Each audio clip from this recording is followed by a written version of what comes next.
उस माँ ने अपनी ही बेटी को आधी रात को सड़क पर छोड़ दिया था, लेकिन सालों बाद वही बेटी उसकी जिंदगी बचाने वापस आई। आखिर क्यों?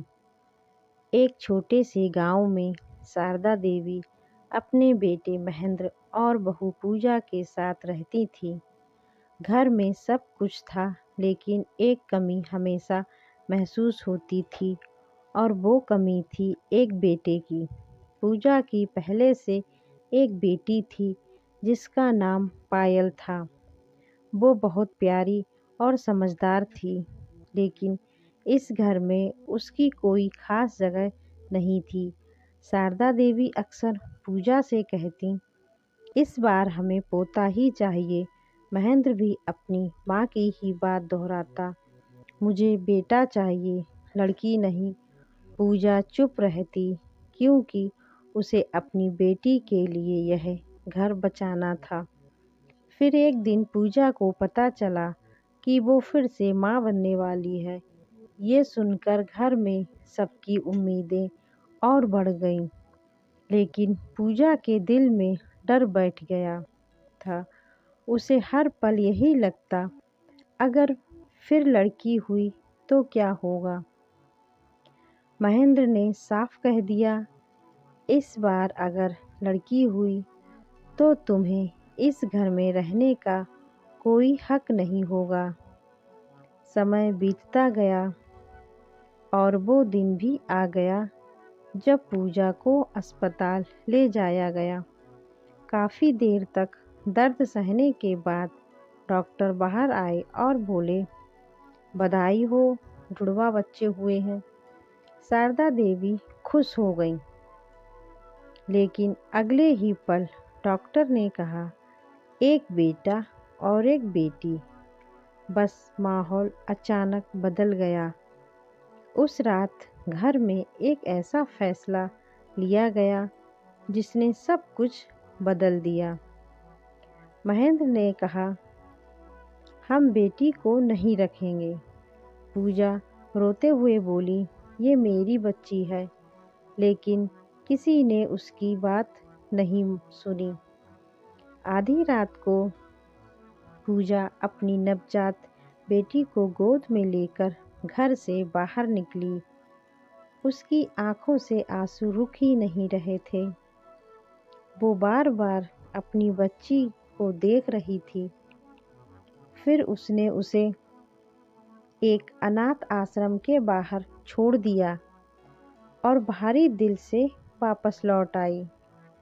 समय बीतता गया, आदित्य बड़ा होने लगा, पायल भी बड़ी हो गई, लेकिन पूजा के दिल में हमेशा एक खालीपन रहा। उसे अपनी खोई हुई बेटी हर दिन याद आती थी। कुछ सालों बाद पायल की शादी हो गई, घर और भी सूना हो गया। फिर एक दिन आदित्य की शादी हुई और उसकी पत्नी नेहा घर आई। शुरू में सब ठीक था, लेकिन धीरे धीरे नेहा का व्यवहार बदलने लगा। वो पूजा से हर काम करवाती और छोटी छोटी बातों पर उसे सुनाती रहती। धीरे धीरे आदित्य भी बदल गया। वो अपनी पत्नी की ही बात मानने लगा। एक दिन उसने कहा, हम शहर जा रहे हैं, यहाँ रहकर कुछ नहीं होगा, और वो नेहा को लेकर चला गया। अब घर में सिर्फ पूजा और शारदा देवी रह गई। कुछ समय बाद शारदा देवी की तबीयत बहुत खराब हो गई। घर में पैसे नहीं थे और मदद करने वाला भी कोई नहीं था। पूजा अकेले ही सब संभाल रही थी। फिर एक दिन अस्पताल में एक लड़की आई। उसने कहा, आप चिंता मत कीजिए, मैं मदद करूंगी। उसका नाम अनन्या था।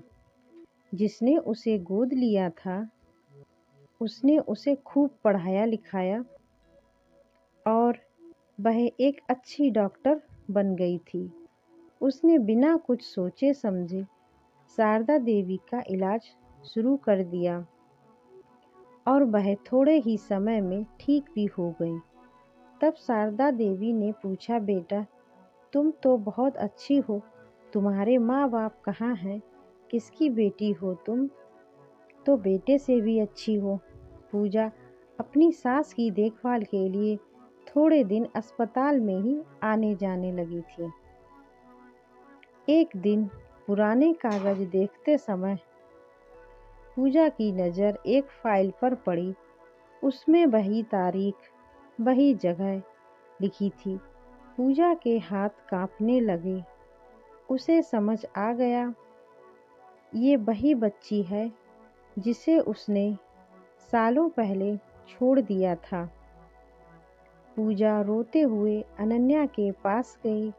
मुझे माफ़ कर दो, मैं तुम्हारी माँ हूँ। अनन्या चुप हो गई।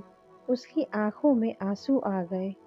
उसने धीरे से पूछा, आपने मुझे क्यों छोड़ा था?